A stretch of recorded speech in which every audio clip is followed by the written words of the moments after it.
Hello student, आज फिर class 10 science में फिजिक्स से स्टार्ट करते हैं। फिजिक्स में समझते हैं इम्पोर्टेंट टॉपिक जो बोर्ड में बार बार आपको सिखाते हैं। ठीक है, देखिए फर्स्ट चैप्टर है, इसमें का नाम है प्रकाश परावर्तन तथा अपवर्तन। प्रकाश का परावर्तन तथा अपवर्तन। ठीक है, इसमें हम जानते हैं लाइट होती क्या है। प्रकाश को समझते हैं। प्रकाश एक प्रकार की ऊर्जा होती है जिससे हम क्या कर सकते हैं, किसी भी वस्तु को देख सकते हैं। उसे क्या कहते हैं, हम लाइट कहते हैं। जैसे सूर्य निकलता है, हमारी आंखों पर प्रकाश पड़ता है, इसके कारण हमें वस्तु दिखाई देने लगती है। किसी भी वस्तु पे टॉर्च मारते हैं तो क्या होता है, हमें वस्तु दिखने लगती है। ठीक है, सब किसकी वजह से होता है, प्रकाश की वजह से। नेक्स्ट, प्रकाश के स्रोत। प्रकाश के विभिन्न स्रोत होते हैं, जैसे सूर्य हमारा, ठीक, मोमबत्ती, विद्युत बल्ब एंड सो ऑन। अभी प्रकाश कितने प्रकार के होते हैं? प्रकाश दो प्रकार के होते हैं, एक तो दीप्त प्रकाश और एक अदीप्त प्रकाश। दीप्त प्रकाश क्या होते हैं? जो स्वयं प्रकाश उत्पन्न करते हैं। क्या करते हैं? स्वयं प्रकाश उत्पन्न करते हैं। दीप्त क्या होते हैं? दीप्त जो स्वयं प्रकाश उत्पन्न करते हैं वो क्या कहलाते हैं? दीप्त कहलाते हैं। ठीक, जैसे सूर्य, तारे। अदीप्त क्या होते हैं? करें वे प्रकाश जो किसी दूसरे के माध्यम से क्या करें, दूसरे की सहायता से क्या कर रहे हो, प्रकाश उत्पन्न कर रहे हो। जैसे चंद्रमा, ठीक, क्या पहले चंद्रमा पे वो क्या हो रहा होता है, रिफ्लेक्ट पड़ रहा होता है। ठीक है, उसके थ्रू हमें क्या दिखाई पड़ता है, चंद्रमा। ठीक, जो अपने स्वयं प्रकाश उत्पन्न नहीं करते हैं वो क्या कहलाते हैं, अदीप्त कहलाते हैं। ठीक, यहाँ से आप लोग ये बेसिक नॉलेज रही। आगे अब प्रकाश के गुण। अब ये प्रकाश के गुण होते हैं, जो प्रकाश है, हम प्रकाश के कारण हम सभी वस्तु देख सकते हैं और स्वयं प्रकाश दिखाई नहीं देता। प्रकाश का कोई कलर नहीं है, कोई कुछ नहीं, वो हमें दिखाई नहीं देता है। ठीक है, और इसकी जो प्रकाश दृश्य प्रकाश की तरंग दैर्घ्य होती है वो कितनी होती है, 3900 एंगस्ट्रॉम से 7800 एंगस्ट्रॉम तक। ठीक है, और प्रकाश एक सीधी रेखा में गमन करता है। कैसा चलता है? एक सीधी रेखा में और सरल। ठीक, और ये क्या करता है, प्रकाश पारदर्शी माध्यम जैसे कांच वायु से गुजर सकता है। कैसे गुजर सकता है? आसानी से गुजर सकता है, परंतु अपारदर्शी से यह नहीं गुजर सकता है, जैसे लकड़ी, लोहा, इनसे प्रकाश नहीं गुजर सकता है। ठीक है, और ये प्रकाश जो चलता है, इसकी जो प्रकाश में चाल होती है कितनी होती है, जिससे हम डिनोट करते हैं C = 3 × 10⁸ मीटर पर सेकेंड। ठीक है, और आगे देखिए अब प्रकाश का परावर्तन। प्रकाश का परावर्तन क्या होता है? देखो ये बना हुआ है, जैसे कि नीचे इस प्रकार हम क्या ले लेंगे, परावर्तक ब्रश, जिस पे नीचे क्या कर देंगे, हम पॉलिश कर देंगे। तो इसमें से क्या होगी, किसी माध्यम में से एक प्रकाश किरण यहाँ पर चल कर आएगी, तो उसी माध्यम में क्या हो जाएगी, वापस लौट जाएगी। ठीक, और यहाँ पर एक क्या कर लेंगे हम, अभिलंब। यहाँ पर क्या करेंगे हम, एक अभिलंब। यहाँ क्या कर लेंगे, अभिलंब ड्रॉ कर लेंगे। यहाँ एंगल क्या हो जाएगा, I, यहाँ एंगल क्या हो जाएगा, R। ठीक है, तो इसमें क्या होगा, वही लिखा हुआ है सब। जब कोई प्रकाश किसी चक्र पृष्ठ पर आकर टकराकर उसका अधिकांश भाग, ये यहाँ से प्रकाश किरण आई और ये अधिकांश भाग क्या हो गया, इसका वापस उसी माध्यम में लौट गया। इसी को हम क्या कहते हैं, प्रकाश का परावर्तन कहते हैं। ठीक है, अब ये एंगल I और एंगल R एक दूसरे के कैसे होते हैं, इक्वल। कैसे होंगे, इक्वल। ठीक, और दूसरा नियम देखो, इनके दो नियम होते हैं, दोनों नियम पढ़ते हैं।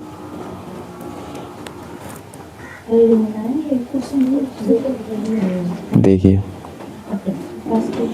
प्रकाश के परावर्तन के नियम। आपतित किरण, परावर्तित किरण, और आपतन कोण और परावर्तन, आपतित किरण, परावर्तित किरण और अभिलंब आपतन बिंदु तीनों क्या होते हैं, एक ही बिंदु पर स्थित होते हैं। ठीक है, जैसे इस प्रकार का ये था, 1 2, ये बना, रिफ्लेक्ट कर दिया, ये इधर आई और ये वापस चली गई। यहाँ पे क्या किया, अभिलंब ड्रॉ कर लिया, ये एंगल I और ये एंगल R। ठीक, यहाँ से क्या होगा, ये एंगल I ये क्या कहलाएगा, हमारा आपतन कोण, और ये क्या कहलाएगा, हमारा परावर्तन कोण।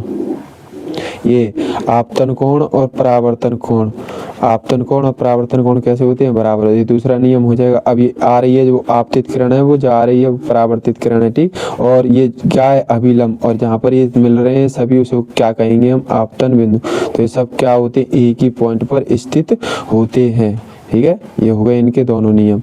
अब आगे समझते हैं। देखिए प्रतिबिंब इतना इम्पोर्टेंट नहीं है बोर्ड के लिए, इसे मूव करते हैं। आप पढ़ लेना, आप पढ़ सकते हो, ठीक है। देखो दर्पण समझते हैं। दर्पण, दर्पण में क्या होगा कि दर्पण एक पॉलिशदार तल, क्या लेंगे, एक चिकना या पॉलिशदार तल पर पड़ने वाला प्रकाश का अधिकांश भाग एक निश्चित दिशा में क्या हो जाता है, परावर्तित हो जाता है। जैसे माना इधर ये क्या है, पॉलिश हो रही है अंदर की तरफ, अब यहाँ से प्रकाश पड़ेगा तो एक निश्चित दिशा में क्या हो जाएगा, वापस लौट जाएगा, ठीक। इसी को हम क्या कहेंगे, दर्पण कहलाता है। दर्पण कितने प्रकार के होते हैं, दर्पण दो प्रकार के होते हैं, एक तो समतल दर्पण और एक गोलीय दर्पण।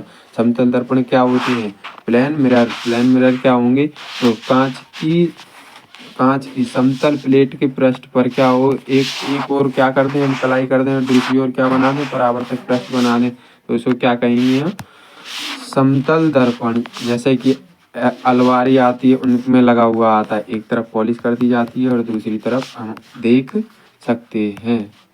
नेक्स्ट, अब गोलीय दर्पण। गोलीय दर्पण को समझते हैं, यहाँ से क्वेश्चन बनता है, इम्पोर्टेंट टॉपिक है। अभी समतल दर्पण, समतल दर्पण जो प्रतिबिंब बनता है वो कैसा बनता है, सदैव आभासी और कैसा बनेगा, सीधा। कैसा बनेगा, सीधा। और इसका जो प्रतिबिंब का आकार होता है वो वस्तु के आकार का होता है। और नंबर 3, प्रतिबिंब समतल दर्पण के पीछे, ठीक पीछे उतनी ही दूरी पर बनता है जितनी दूरी पर वस्तु रखी हुई है। जैसे कि मोमबत्ती रखी हुई है, यहाँ पर क्या कर रखी है, पॉलिश कर रखी है, इस तरफ मोमबत्ती जला कर रखी हुई है। तो मोमबत्ती की जितनी ये दूरी है, यहाँ से जितनी दूरी है, मान लेंगे 5 मीटर, तो ये आभासी भी प्रतिबिंब हमें 5 मीटर दूर ही प्राप्त होगा, ठीक है। नेक्स्ट,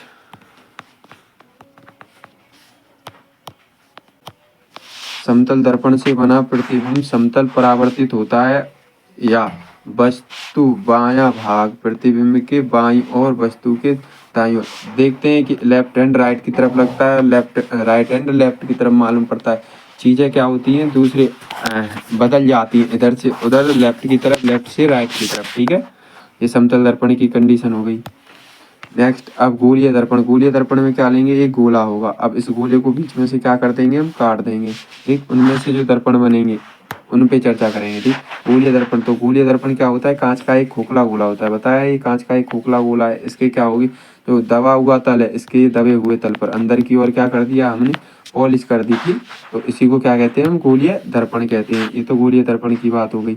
अब गोलीय दर्पण, अब आते हैं, दर्पण भी दो प्रकार के होते हैं, एक तो अवतल दर्पण, जैसे कहते हैं कॉनकेव मिरर, और एक होता है उत्तल दर्पण। तो कॉनकेव मिरर को समझते हैं हम। देखिए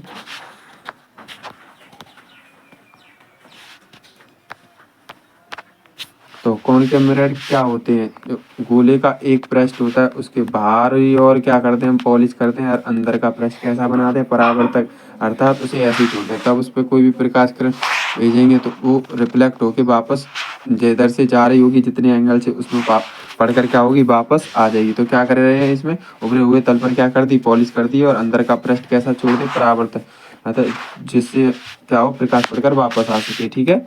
ये क्या कहलाता है, हमारा अवतल दर्पण, ठीक। अब उत्तल दर्पण देखिए, उत्तल दर्पण में क्या होगा, इसका ठीक उल्टा, देखो समझे, ये है दर्पण, इसके अंदर की ओर क्या करते हैं हम, पॉलिश करते हैं, ठीक। और यहाँ से एक प्रकाश किरण डाली हमने, अब यहाँ से टकरा कर फैलेगी यहाँ से, और यहाँ पर एक अभिलंब ड्रॉ कर लिया, यहाँ से प्रकाश आई एंगल, और यहाँ से चली गई ये आर एंगल, ठीक। और तो इसके हम क्या, वो दबे हुए तल पर पॉलिश कर देते हैं और उठा हुआ पृष्ठ परावर्तक छोड़ देते हैं। इसी को क्या कहते हैं हम, उत्तल दर्पण कहते हैं, ठीक है। समझिए आगे। और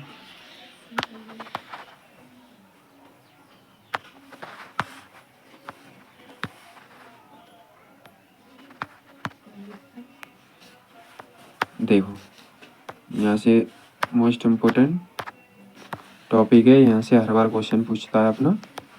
देखिए अभी समझाया था मैंने, उत्तल दर्पण ये अंदर की तरफ क्या कर दी, पॉलिश कर दी और इसका बाहरी सतह से परावर्तक छोड़ दिया। इससे प्रकाश किरण टकराई आकर और वापस उसी एंगल में चली गई। ठीक है, सेम है। अब जो गोलीय दर्पण से संबंधित कुछ पद हैं, अब जैसे नंबर 1, दर्पण का ध्रुव एवं दर्पण का परावर्तक तल केंद्र को दर्पण का ध्रुव कहते हैं। ठीक है, ये दर्पण का ध्रुव होता है। अब जैसे हम बना लेते हैं, कोई ये गोलीय दर्पण है, ठीक, यहाँ से आधा इसका गोलीय पार्ट ले लिया, आधा इसका हमने क्या ले लिया, पार्ट ले लिया।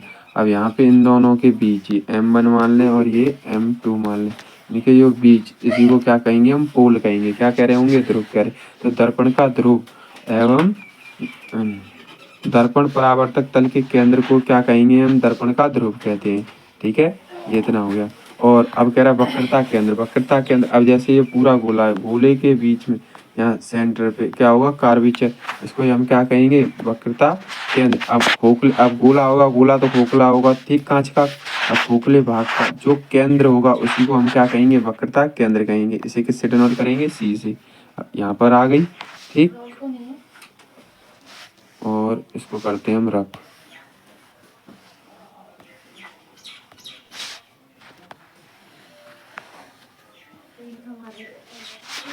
ठीक है,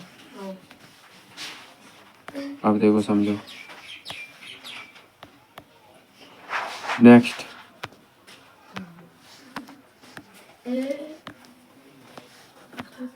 दे रखा है यहाँ पे वक्रता के। अब वक्रता त्रिज्या, वक्रता त्रिज्या क्या होती है, वक्रता त्रिज्या, वक्रता त्रिज्या को समझते हैं। देखिए पेंसिल चेंज करो, वक्रता त्रिज्या। अब वक्रता त्रिज्या क्या होती है, वक्रता त्रिज्या, अब गोलीय दर्पण के कांच के खोखले भाग की उसकी त्रिज्या ही को ही हम क्या कहते हैं, वक्रता त्रिज्या कहते हैं। यहाँ पे कर्वेचर सीधा, अब की इसकी जो ये रेडियस है, यहाँ से यहाँ तक की जो रेडियस है, इसी को हम क्या बुलाएंगे, वक्रता त्रिज्या कहते हैं। ठीक है, नेक्स्ट मुख्य अक्ष, मुख्य अक्ष क्या होगा, ये क्या था, दर्पण, ये पोल हो गया, और इसका ये क्या होगी, कर्वेचर। वक्रता केंद्र और इन दोनों के बीच की दूरी क्या हो गई, वक्रता त्रिज्या। ठीक, अब यहाँ पर कोई वस्तु रखी होगी, इसी, तो यहाँ पर कोई वस्तु रखी होगी, वो इसी को क्या कहेंगे, मुख्य अक्ष कहेंगे। तो दर्पण के वक्रता केंद्र एवं ध्रुव को मिलाने वाली रेखा को मुख्य अक्ष कहते हैं। अब इसमें वक्रता केंद्र सी भी आ रहा है और वक्रता त्रिज्या भी आ रही और ध्रुव से मिल रहे हैं, तो इसी को हम क्या बुला रहे हैं, मुख्य अक्ष। इसी को क्या कह रहे हैं, मुख्य अक्ष। ठीक है, नेक्स्ट अभिलंब, अभिलंब क्या होता है, अभिलंब गोलीय दर्पण के किसी एक बिंदु से वक्रता केंद्र की ओर मिलने वाली रेखा को, यहाँ से जैसे एक अभिलंब डाल लें, इससे यहाँ से क्या करें हम, एक अभिलंब डाल लें, ये क्या डाल दिया, नॉर्मल। इसको जो वक्रता त्रिज्या से मिलाने वाली जो रेखा होती है उसी को क्या कहते हैं, हम अभिलंब कहते हैं।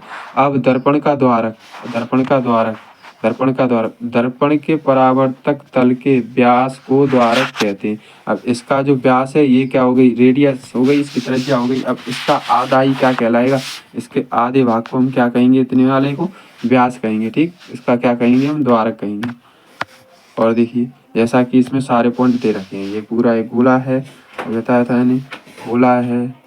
अब गोले में ये पोल हो गया, ठीक, और ये परावर्तक तल है जो अंदर की तरफ है, बाहर का क्या है, चिकना तल है। यहाँ पर एक अभिलंब ड्रॉ कर लिया, ठीक, जो बताया था, ठीक। और यहाँ से ये सी पॉइंट हो जाएगा वक्रता त्रिज्या, और यहाँ से इसकी रेडियस आर हो जाएगी ये, और वक्रता केंद्र हो गया, और ये वक्रता त्रिज्या हो गई। और ये मुख्य अक्ष ओ, जिससे चल वस्तु को मिला, ध्रुव और वक्रता केंद्र को मिलाने वाली रेखा को मुख्य अक्ष कहते हैं। और वक्रता केंद्र ये बीच में इधर पॉइंट लिखे हुए हैं सारे। ठीक है, अब देखिए मुख्य फोकस, मुख्य फोकस क्या होता है, मुख्य फोकस गोलीय दर्पण में मुख्य अक्ष के समांतर आपतित किरणें क्या होता है,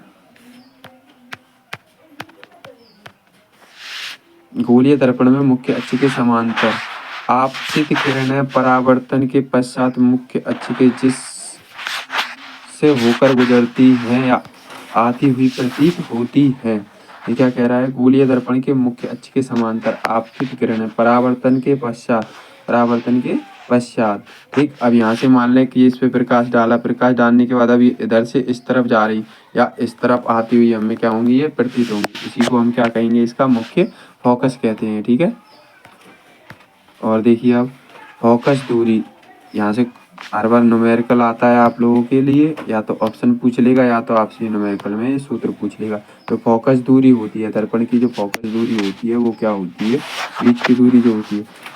गोलीय दर्पण के ध्रुव एवं फोकस दूरी, फोकस बिंदु के बीच की दूरी को हम क्या कहेंगे। यहाँ पर क्या है हमारा, यहाँ पे क्या है वक्रता, और ये दर्पण का ये ध्रुव है, ठीक। और यहाँ पर क्या है, ये फोकस दूरी इन दोनों के बीच हो जाएगी, ठीक। और यहाँ पर क्या है, वक्रता केंद्र, वक्रता केंद्र और ध्रुव के बीच की दूरी को हम क्या कहेंगे, फोकस दूरी कहते हैं। यहाँ ऐसे भी बोल सकते हैं, तो वक्रता त्रिज्या होती है और फोकस दूरी, वक्रता त्रिज्या की फोकस दूरी कितनी होती है, 2 गुनी होती है, ठीक है। कितनी होती है, 2 गुनी होती है। Thank you so much for watching, अपने दोस्तों से भी शेयर करें, इसी प्रकार आगे जुड़े रहें। अब स्टार्ट कर दिया बायोलॉजी और आप लोगों की फिजिक्स, ये भी जल्दी कंप्लीट करते हैं और ऑब्जेक्टिव क्वेश्चन लगाते हैं, ठीक है। अपने दोस्तों से शेयर करना ना भूलो।